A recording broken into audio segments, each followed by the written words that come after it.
se calhar é mais fácil. É mais fácil. Eu também vou tentar ser muito breve.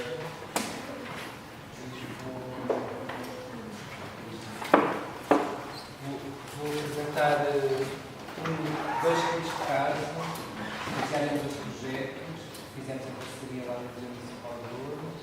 E a ideia que está por trás destes dois casos tem muito a ver com como é que o museu e a equipa do museu sai da área de conforto de alguma maneira e fazem aceitam um desafio, que o convite foi feito por uma dessas instituições e últimas que este falou, que é uma ONG sediada em Portugal e que trabalha sobretudo com os Palom em África. E o desafio que nos foi colocado no primeiro ano que nos fizeram o convite foi, vamos lá usar alguns objetos do Museu Municipal de Lourdes, que é um museu de história local, da arqueologia e da etnografia, para falar sobre a malária, para falar sobre a igualdade entre homens e mulheres, para falar sobre os desafios, esta ideia do museu problema, que de certa maneira não foi porque a Ana tentou abordar ali um problema. Nós também falamos da igualdade de género aqui. E então o desafio que nos foi colocado no primeiro ano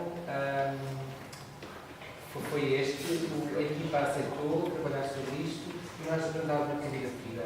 Ela foi recusada consecutivamente durante 4 anos e no 5º ano foi aprovada. Esta ideia da persistência, às vezes, nós recebíamos sempre uma carta a dizer o que é que não estava bem, fazíamos mais ou menos as orientações que eram recomendadas, voltávamos a submeter no ano seguinte e no 5º ano a tecnologia já não tinha mais nada a dizer, devia estar perfeito. E não puderam como se não aprovar. Na altura, o desafio que era colocado era sobre os Objetivos de Desenvolvimento do Milénio, que tinham sido decretados pelas Nações Unidas, e quando o projeto, entretanto, acabou, já estávamos numa nova agenda, a agenda que vai até 2030, que fala de outro tipo de objetivos, já não são 8, são 17, já não são o desenvolvimento do milénio, estão desenvolvimento sustentável, porque pela primeira vez o que se mete em questão aqui nestes objetivos, a primeira vez que se definiu isto para as Nações Unidas, era o mundo inteiro considerado subdesenvolvido ou em vias de desenvolvimento, tinha objetivos e metas para cumprir. Desta vez, esta própria forma de colocar a questão foi vista como pouco positiva e era o mundo todo, ou seja, não eram só, isto exclui sempre o mundo ocidental, exclui a Europa, exclui a América do Norte. A ideia aqui é com os desenvolvimentos sustentáveis, como até 2030, é uma agenda de facto para o mundo inteiro. Estes países, como Portugal e a Noruega, também têm uma agenda para cumprir, também têm objetivos a cumprir, não é tudo perfeito mesmo nesses sítios mais desenvolvidos. Estas questões também que há pouco o professor Mário também falou, dos documentos de novembro, isto são algumas das ideias, de certa maneira, nós tivemos como linhas orientadoras do que devia ser a nossa ação para tentar trabalhar estas questões. E se calhar passava já para o que é que nós fizemos. Tentámos, com estes desafios de responder aos 8 Objetivos do Milénio, foi uma parceria com 4 países, Portugal, Alemanha, República Checa e Hungria, envolveu museus muito diferentes, o Museu Ferroviário da Hungria, o Museu Nacional de Budapeste, da cidade de Budapeste, o Museu Municipal de Lourdes, que é um museu pequeno, comparado com estes dois que são gigantes. O museu da Alemanha que esteve connosco a trabalhar foi o Museu da Cidade de Geografia de Nuremberg, que é o Museu da Fundação, da Cidade de Geografia, e o Museu da República Checa, também estava espalhado em vários museus. Um era o Museu Nacional da Agricultura, o outro era o Museu da Alimentação e um outro, cujo nome agora está a escapar, acho que era o Museu da Cerveja, mas não tenho agora presente. Qual é que era a parceria? Estes 4 países tinham 3 parceiros para o país, uma universidade, um museu e uma ONG para o desenvolvimento. E a ideia era sempre a ONG para o desenvolvimento, falava com o museu, apresentava este desafio, vamos fazer 10 ferramentas, vamos desenvolver 10 instalações em cada um destes museus. Essas 10 instalações vão ter que abordar 8 ODMs e mais 2 novos que podem ser os ODS, que foi o que nós fizemos em Lourdes. Como nós ainda estivemos só um museu a trabalhar, temos as 10 ferramentas disponíveis até final do próximo ano letivo. Nos outros museus, como havia vários museus, as ferramentas foram divididas de acordo com o que era mais fácil para cada museu. O que é que nós percebemos? Que fomos muito espartanos na forma como utilizámos o dinheiro que nos foi dado. Nós tínhamos um limite de 2.000 euros para cada uma das 10 instalações que fizemos no Museu Municipal de Loures, relativamente barato, e a ideia não era destruir a exposição que lá estava, mas em cima do que já existe, fazer um pequeno apontamento que permitisse dar uma leitura diferente ou chamar a atenção para uma situação específica. E esta ideia de testar uma nova abordagem, fazer isto com pessoas que não são da museologia, que olham para um objeto com um olhar diferente do nosso, se calhar com menos preconceitos ou com outro tipo de preconceitos, veem certos objetos um potencial que nós até muitas vezes não tínhamos visto. Eu depois vou falar de um caso em particular lá do Museu Municipal, que fica situado no antigo convento franciscano Arrábido, cuja sede é o convento da Arrábida, e este seria o 15º ou 17º convento que foi construído, e hoje alberga o Museu Municipal de Loures. Existiu o Pombal, que é bastante mais tardio do que a própria construção do convento, e esse Pombal para nós funcionava, como muitos museus têm todos uma certa... o armário dos horrores, não queremos mostrar nada a ninguém, íamos pondo o Pombal tudo que já não fazia falta estar à vista das pessoas, e o Pombal que só se estava para ver por fora, que era um marco de arquitetura que está no meio do olival bastante bonito, acabava por ser usado como um espaço de armazém. E elas olharam para aquele espaço e disseram imediatamente: aqui ficaria bem colocar um supermercado de insetos, falar do Pombal como um sítio onde alimentar o mundo no futuro, até 2030, que é uma alimentação com base na proteína a partir dos insetos, não os insetos vivos propriamente para comer, que nós também fizemos uma degustação e veio a imprensa toda, claro, este tipo de coisas chamou a visão, o público, uma série de gente, mas acabámos por limpámos esse armazém e colocámos nos nichos, que são 59 nichos, que eram os dos pontos, uma série de caixas com insetos liofilizados, que as pessoas podem ir experimentar, gafanhotos, baratas e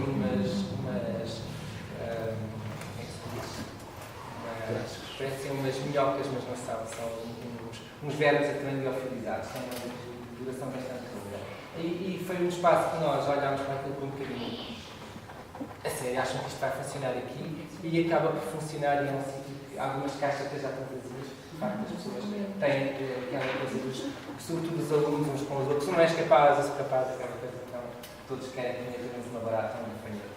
E isto também fez com que nós olhássemos para o nosso próprio espaço com um potencial de exposição e se calhar nós próprios, porque estamos habituados a ver aquele sítio como sítio em que aflua uma série de coisas que não queremos ver, acaba por ter assumir aqui um risco que está a compartilhar convosco esta ideia.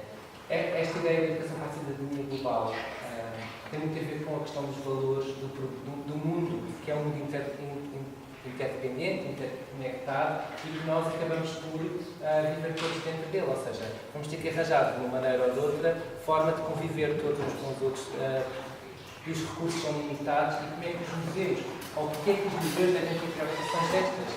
Até que ponto é que os museus devem ter esta preocupação? A nós o desafio sentimos muito esta ideia de por que não fazer uma coisa destas, pensar sobre isto? Vamos tentar ver o que é que vai dar. E é muito esta ideia que o museu serve para alertar as pessoas para estes problemas que estamos a comentar agora. Esta ideia do património pode ter um papel transformador. E agora, se calhar, ia-vos mostrar, que eu já tentei há bocadinho abrir os sites, ia-vos mostrar o site do Museu Mundial. O facto de trabalharmos com dinheiro dá para fazer estas coisas. Aqui estão feitas todas nas várias línguas, checo, húngaro, português e fora. Vamos só ver aqui a Semana de Congregação em Portugal, que tem algumas imagens dos... Por acaso não tem, não consegui. Deixa eu ver. Portugal.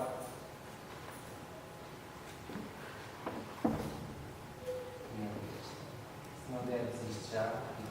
Vamos passar a fazer para o que é que nós fizemos.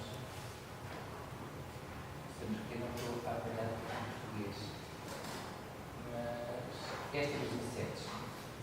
Desculpa lá estar em português, não sei porque não está a funcionar em português. Aqui são os nichos dos ninhos dos pombos.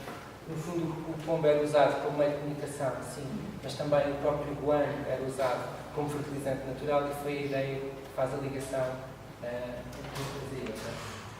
Aqui embaixo estão as caixinhas dos insetos liofilizados. Aqui tem o QR Code que nos permite ver um filme onde vários sítios do mundo há várias populações que comem insetos, como nós comemos caracóis, e podem ver pessoas que acham que é disgusting, não é?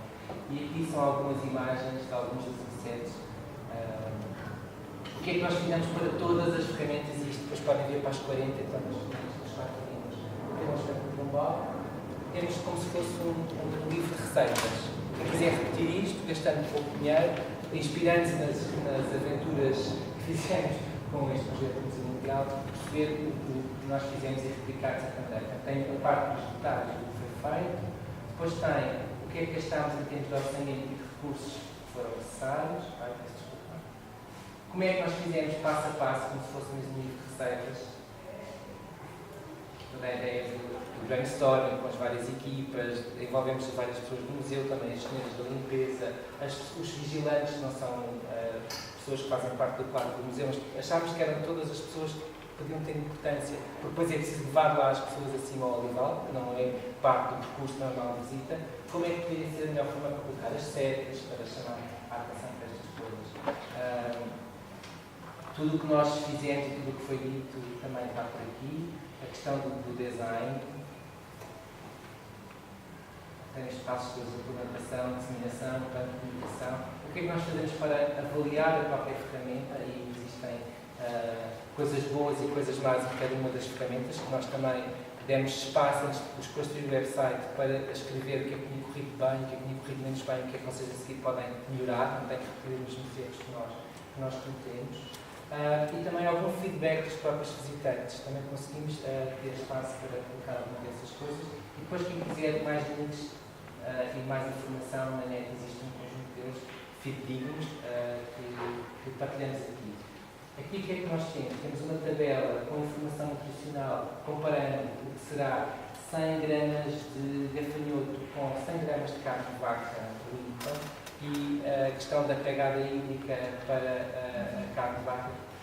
Para existir um quilo de carne de vaca boa para comer, são necessários 10 ml de água. O mesmo quilo de proteína, em termos de proteína de insetos, a água é praticamente residual, a água que é usada. Do ponto de vista do impacto do ambiente, as próprias Nações Unidas dizem que os insetos sim são uma fonte sustentável de alimentação no futuro para a população humana que está a ultrapassar a metade aos 7 milhões de pessoas. E isto pode-nos fazer alguma impressão de comer a barata assim por si só sozinho, ou o próprio gafanhoto, mas a ideia aqui não será uma produção destes insetos para os comer per si, como se fosse agora gourmet, mas a produção de farinha a partir destes animais, e essa farinha ser usada na produção de pão, de bolachas, todo tipo de coisas que têm um alto valor nutritivo, e onde o sabor do próprio inseto não estará.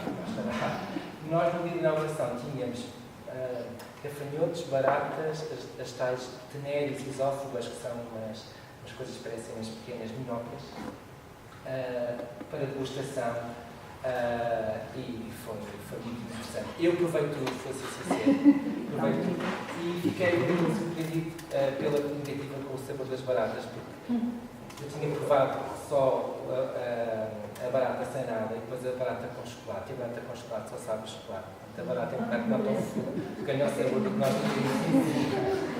Também o que é que eu queria dizer? Estes animais que nós consumimos naquele dia da inauguração são animais que produzem em ambiente controlado, portanto é uma empresa específica, que é um spin-off do Biotecnologia com quem nós trabalhamos.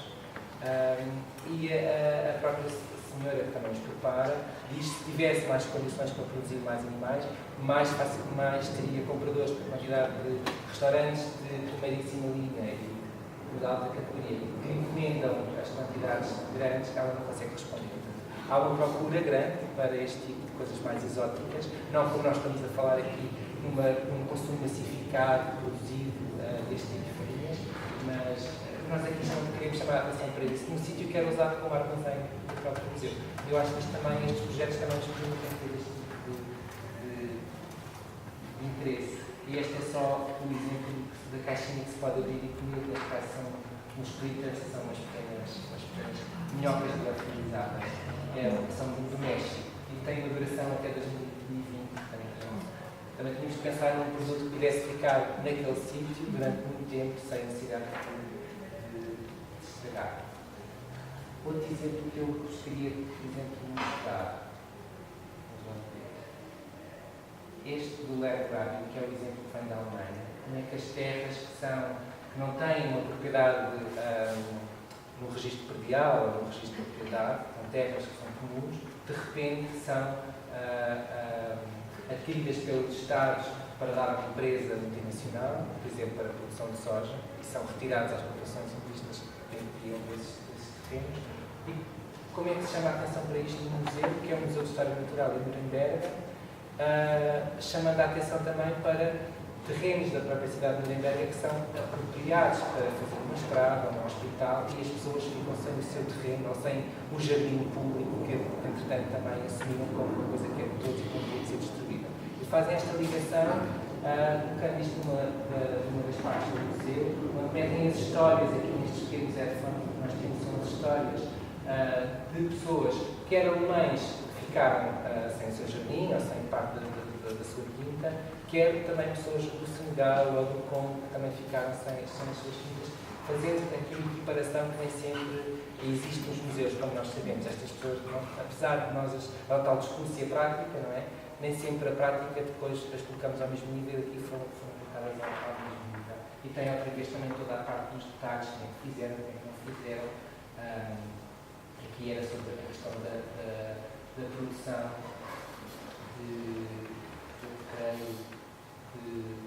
lã, houve uma série de secções da África Oriental que ficou para a produção massiva de lã. Toda a parte que fizeram, que também gosto muito, mas aqui esticaram-se mais de 500 euros do que devia de ser. Portanto, repete-se aqui todo o modelo. Mais outro exemplo.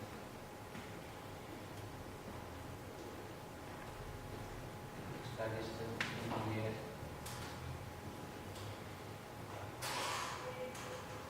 Este também pode ser interessante. Não é da Alemanha. Estou a falar, estou aqui com a Alemanha hoje. Este é o quê? Esta peça grande chama-se Bandolinho e, no fundo, tem um conjunto de respostas e um conjunto de perguntas em cada lado e a ideia é fazer a ligação com o fio. As respostas certas da parte de trás têm a solução. O que é que foi feito aqui nesta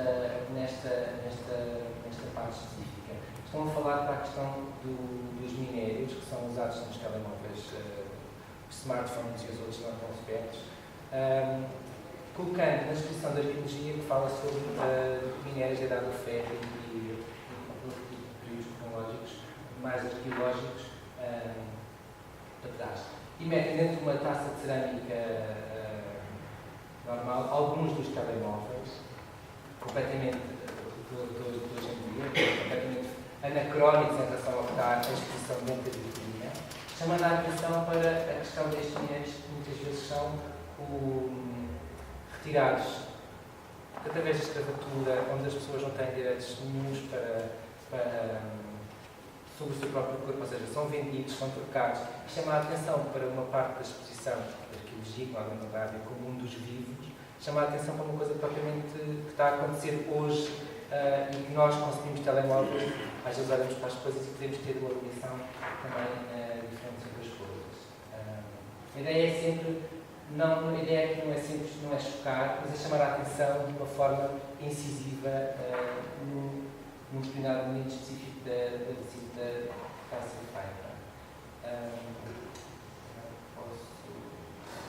Se calhar posso pôr esta, que é a última. Foi a primeira de todas que nós fizemos, todo o projeto foi esta, e era sobre como é que se podia falar sobre a metodologia infantil, que era um dos objetivos, e continua a ser a página de 2030, da questão da metodologia infantil nos museus. Nenhum dos outros museus tinha a capacidade de poder fazer isso. Nós ali hoje, felizmente ou infelizmente, porque tínhamos uma capela e na capela existe uma série de criptas, uma delas uma cripta civil, exatamente os fundadores da capela, que quando a escavação conseguimos encontrar uma série de corpos de crianças do século XVII. Crianças tinham crescido em idade jovem, dos 7 anos, dos 5 e 7 anos. e que tiveram um tratamento funerário que não era comum, segundo os especialistas, acontecer. Ou seja, as crianças até a cidade não tinham uma urna própria, não eram tratadas da mesma maneira como um adulto se tratasse. E neste caso, esta família fez isto. O que fez com que nós pudéssemos, a partir deste dado e deste facto histórico e destes achados arqueológicos, poder falar sobre a propriedade infantil nos dias de hoje. Não fazendo uma comparação estilo mundo todo, que está ainda no século XVII, mas fazendo uma comparação como é que foi a evolução da propriedade infantil naquele território, desde aquela altura até aos nossos dias, sobretudo, todos nós sabemos que há uma descida abrupta nos números pós-ferrocarril, com uma série de... Éramos o país onde morriam mais crianças por nascimentos, por nascimentos. E neste momento somos um país do mundo onde raramente isso acontece por nascimentos. E a ideia é fazer a ligação ao que é que foi feito em termos de políticas, em termos quer da mãe, quer dos cuidados de saúde, quer das vacinas, em Portugal, e que podem ser passos, podem ser replicados nos países em desenvolvimento que têm ainda os números muito elevados. Vamos fazer esta ligação. E o que é que nós fizemos aqui? Colocámos uma ferramenta sonora, portanto, essa ferramenta, não existe nada que vá chocar a sensibilidade das pessoas, a não ser uma voz off com um texto que fala exatamente que a cada 10 segundos morre uma criança no mundo, e a cada 10 segundos há um bip que vai passando em surdina durante o discurso tem pouco mais de 1 minuto e 20, 1 minuto e 30, e ao fim desse 1 minuto e 20, há um bip muito maior que diz qualquer coisa. Então, e agora? O que é que você pode fazer para, sabendo esta informação, o que é que você pode fazer para fazer com que esta informação se possa passar pelo chip? Isto tem a ver toda a parte do budget e dos recursos.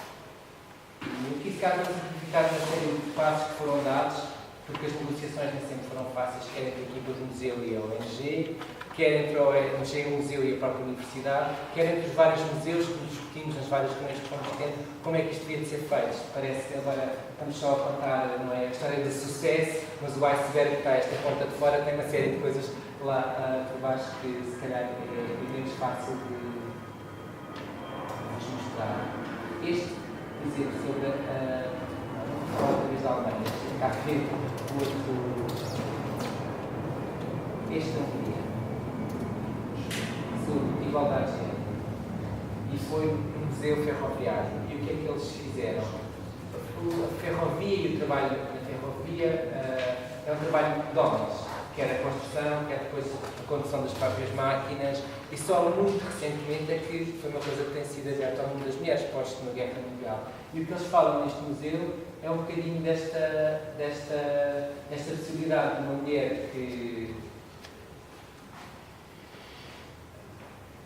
acho que é de origem da Malásia ou de qualquer, que conseguiu, radicada na Hungria, conseguiu conduzir uma das máquinas Siemens mais modernas que existe. No fundo é mostrar esta mudança que aconteceu na casa de criação desta fotografia. É sobre a questão da igualdade de género e como é que as mulheres podem aceder a este tipo de papéis. Se calhar não ia falar mais deste projeto, vou falar com a arte transparente. O que é importante aqui para nós perceber? Estas são 40 ferramentas, podem explorá-la depois, o site está disponível. Permite, sem demandar toda a exposição permanente que está continuamente em exposição, tudo para fora, portanto, mandar a água e o bebê vai tudo embora, permite fazer algum tipo de apontamentos, neste caso fizemos 10 apontamentos, para chamar a atenção para coisas muito específicas, e neste caso são a educação às características femininas à volta dos aldeanos. Sem mudar a política e sem a própria direção do museu, muitas vezes são pessoas políticas, são pessoas, aqui também se falava um bocadinho que era necessário fazer formação para os políticos, não é? São pessoas que às vezes têm muito medo de arriscar e de cair no ridículo, e o facto de nós termos um projeto que durante 3 anos vai fazer só 10 apontamentos, o risco acaba por ser menor, envolve uma universidade, há uma marca de credibilidade, os centros da casa nunca fazem milagres. Ou seja, acabamos por conseguir ter na LAN de aprovações sucessivas com algum receio, que nem sempre seria fácil se disséssemos o que estamos a fazer até aqui está tudo errado, vamos ter que reformular isto tudo. Ou seja, foi uma postura e também fizemos uma inauguração, não ao fim das 10 estarem todas prontas, mas a cada uma que era pronta, inaugurava-se. e a coisa foi lentamente crescendo ao longo de um ano de pequenas inaugurações. E isto também permitiu oferecer quer a formação dos próprios técnicos do museu, quer os colegas de serviço educativo e de mediação, para esta nova preocupação. E fez pela primeira vez, uma coisa que nunca acontece naquela Câmara Municipal, que o Departamento de Educação deita um manual todos os anos cá por fora de apoio às escolas, conseguisse colocar no ano que este projeto acabou, vai ficar, já acabou fisicamente, mas a expressão vai continuar até ao final do próximo ano letivo. Portanto, já saiu do ano anterior e não, já, a partir do que devia acontecer, só devia acontecer neste ano, já saiu do ano anterior no guia dos recursos educativos uma nova oferta do Museu sobre o Museu Mundial. E que, pelos vistos, vai continuar, porque estas coisas nós sabemos sempre, é muito difícil de entrar, mas depois, quando se entra, é muito difícil de sair. Ou seja, a partir daí o Museu vai continuar a oferecer pequenas reflexões sobre o que são os objetivos sustentáveis, os problemas do mundo até 2030, continuadamente. Outra coisa que nós fizemos, eu não tenho fotografias, peço desculpa por isso, foi a questão da avaliação, que impactos aqui isto tem. A Ana estava a dizer que fez 4 exposições durante 4 anos. Como é que isto depois pode ter tudo somado? Como é que se mede estas coisas? Esta ideia de medir, não só pelo número de visitantes, mas pelo impacto que temos nas pessoas, nem sempre é fácil de fazer, porque os impactos só se vão ver daqui a mais tempo, são um bocadinho materiais e intangíveis. E o que nós fizemos foi, pedimos aos grupos que vêm sob orientação com as escolas que escrevam, como se fosse message in a bottle, o que é que eles gostavam que acontecesse no mundo até 2030. Desejam que eles tenham com o mundo 2030. Estamos a falar de crianças que têm 7, 8, 10, 12, 14, 16 anos. E a ideia foi um bocadinho, como é que eu dizer, romântica da nossa parte. Tínhamos pensado num pequeno armário para pôr as garrafas com as mensagens. Neste momento já é uma sala com bastantes garrafas. A ideia é que no fim do projeto, próximo ano letivo, as garrafas vão ser todas enterradas dentro numa da parte do olival do museu, para abrir em 2030, eles vão ser convidados para abrir as garrafas até que os desejos que eles formularam agora se concretizaram em 2030. Este é um dos projetos. Depois também tem um site no Facebook, que é este Connected for a Better World, onde estão algumas das coisas que andamos a fazer. Eu ia chamar a atenção aqui para um deles em particular, que é esta mulher, cada mulher de todas nós. O que é que nós fizemos com esta ferramenta específica? Está numa das salas de exposição. A ideia é promover a igualdade de género e capacidade das mulheres. Fizemos um destes cubos com 2 metros de altura, portanto são cubos de 50 por 50, onde temos profissões de homens e mulheres que normalmente não são, tradicionalmente não são vistas como profissões de homens e mulheres. Portanto, a mulher que é bombeira, outra que é mecânica de automóveis e outra que é piloto de aviões. Depois temos um homem que é bailarino, que apesar de tudo não é assim tão comum, outro que é jardineiro e um outro ainda que é outra coisa qualquer mais muito feminino. E a ideia é que estes cubos são todos misturados. Depois o desafio aqui é montar o cubo outra vez, quando a única coisa que os distingue é a parte da cabeça, né? Todo o resto do corpo, como estão muito vestidos, é difícil perceber qual é que é o género. A ideia aqui é sempre fazer este desafio. Queríamos estar este a praticar, mas pronto, são 10 em Portugal, depois mais as outras 30 nos outros países todos. Voltando aqui à apresentação, mais uma vez. Nós, com base neste projeto do Museu Mundial, depois fomos desafiados também por outra ONG que se chama Global para pensar o projeto das linhas torres, que envolve 6 municípios que estão ali. No fundo, são as linhas que foram construídas em segredo para prevenir a terceira invasão francesa e a chegar a Lisboa a Sena, salvo ver, se não estou enganado, o Junot, Sul de Sena, exatamente. E a ideia é como é que, a partir da questão destes fortes, que são 150 fortes, existe uma rota, existem 6 centros de interpretação em cada um destes municípios, estão construídos entre eles, como é que nós podemos usar este facto arqueológico para falar da questão da educação para a cidadania global? Então vamos falar da questão das doenças que existiam no século XIX para me chamar a atenção, que são doenças que podem ser erradicadas com base na tecnologia que nós temos hoje em dia. Vamos falar da questão dos refugiados. O facto de haver refugiados no seu próprio país com tudo da terra queimada que o Wellington e os portugueses, os generais portugueses fizeram, que foi Coimbra para baixo, tudo arrasado, tudo queimado. Se os franceses cá chegarem não têm onde se abrigar, não têm o que comer, a ideia da guerra alimenta a guerra desaparece. E o Wellington só fez isto aqui em Portugal, porque se ele fizesse isto no Reino Unido, nunca mais lá podia entrar, não é? A guerra que foi feita aqui, por de certa maneira, era muito mais conveniente aos ingleses que morram os portugueses do que morra alguém lá no Reino Unido. Então há toda uma série de coisas que aconteceram no século XIX e que isto só pode ser feito porque há investigação feita, e a mesma coisa em relação às coleções dos museus. Só podemos utilizar este tipo de potencial de informação que os objetos possuem se os conhecermos profundamente, se a investigação existir. Porque se não existir investigação, que história é que nós vamos contar sobre as peças? Não é? Como é que podemos fazer relações e ligações das peças com outras partes do mundo? Impossível. Quanto mais nós soubermos, mais facilmente essas ligações podem ter pontos de contacto. E o projeto está a decorrer neste momento, vai terminar só no próximo ano letivo, vai envolver os 6 municípios, 120 professores, os 6 centros de interpretação, 12 turmas e também a formação e capacitação dos próprios mediadores e serviços educativos dos centros da rota. E esse aqui o site do projeto é este, que, mas quem quiser acompanhar, vão aparecer aqui os resultados todos do projeto. Para cooperar. A ideia aqui é chamar a atenção da água, de uma série de coisas à volta das questões de desenvolvimento sustentável e dos objetivos de desenvolvimento sustentável da Unesco para a questão das linhas de torres para este grupo cronológico. E a acabar rapidamente, se calhar só com isto. Pronto, este é o meu e-mail, quem quiser depois falar comigo para mais alguma questão, estejam à vontade, eu também não queria demorar muito mais tempo, acho que não.